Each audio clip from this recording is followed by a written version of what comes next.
Typiquement vôtre. Alors Olivier, vous m'avez dit tout à l'heure, comme ça, en antenne, que vous aviez l'habitude d'en mettre un peu partout. J'ai pas très bien compris de quoi vous parliez. J'ai compris que c'était la sauce soja.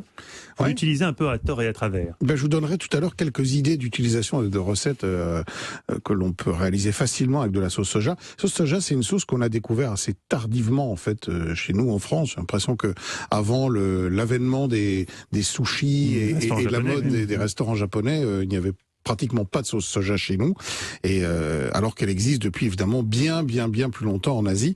Alors elle est née en fait d'une obsession nécessaire de l'homme qu'il a eu de tout temps, conserver cette denrée. Alors l'une des techniques connues depuis des millénaires et depuis l'Antiquité est l'utilisation du sel et de la fermentation. Ça permet de conserver de manière comestible des denrées qu'on peut avoir. Alors en Chine, ces préparations à base de sel et qui fermentaient, on utilisait du poisson, des céréales ou même des légumes, étaient appelés des jiang. Et ces jiang sont connus depuis environ 1000 ans avant Jésus-Christ, et ce sont, on peut dire, les ancêtres de la sauce soja.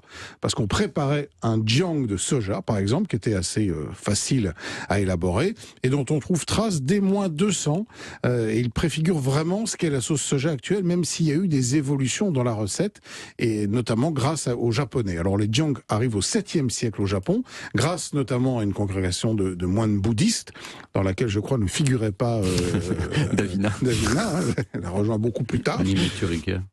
Donc 7e siècle au Japon, et à l'époque il faut savoir que la consommation de viande est interdite au Japon, et par un décret impérial. Et le bœuf de Kobe alors ça c'est venu beaucoup plus tard.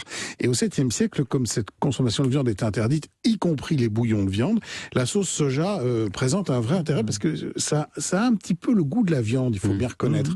Et donc c'est largement utilisé, et surtout il y a un moine qui est au XIIIe siècle et qui s'appelle Shinshi Kakunshi, qui va partir. Alors ça se prononce pas tout à fait comme ça, Olivier.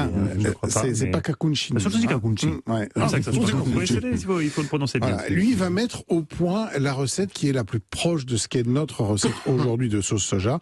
Et donc, il va utiliser ce qu'on appelle le miso. C'est une pâte de soja fermentée qu'il va légèrement modifier et arriver donc à ce résultat qu'on appelle d'abord tamari, puis soyu là-bas,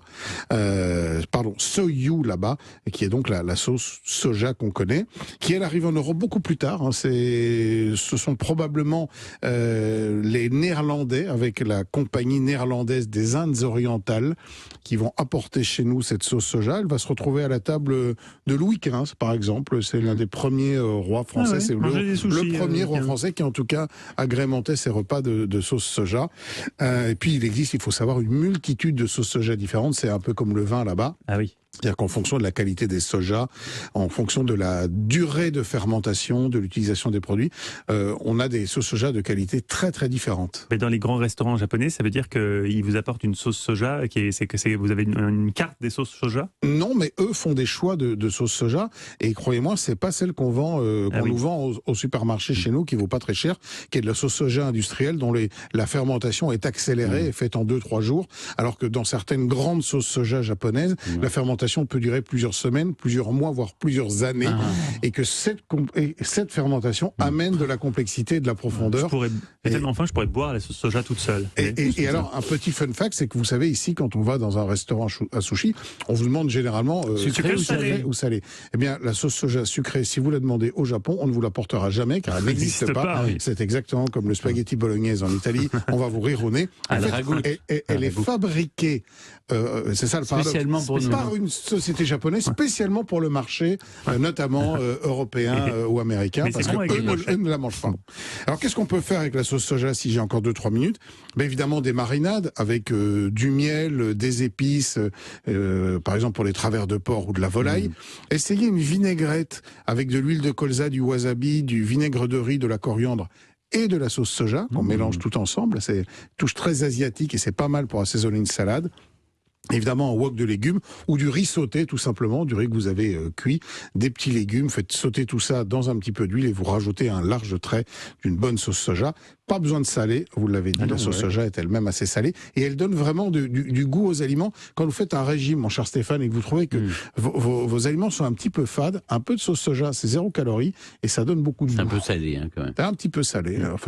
Ça de la rétention d'eau. On va tout savoir sur tous les problèmes que peut rencontrer Stéphane. J'ai aucun problème. Un peu J'essaie de d'intimité quand même. sculpter mon corps pour être aussi beau que vous. Oh mon Dieu, l'été prochain, alors on fait un défi. Le défi est lancé. Ouais. On fera une photo. Merci Olivier. On peut retrouver toutes vos recettes sur le site europe1.fr.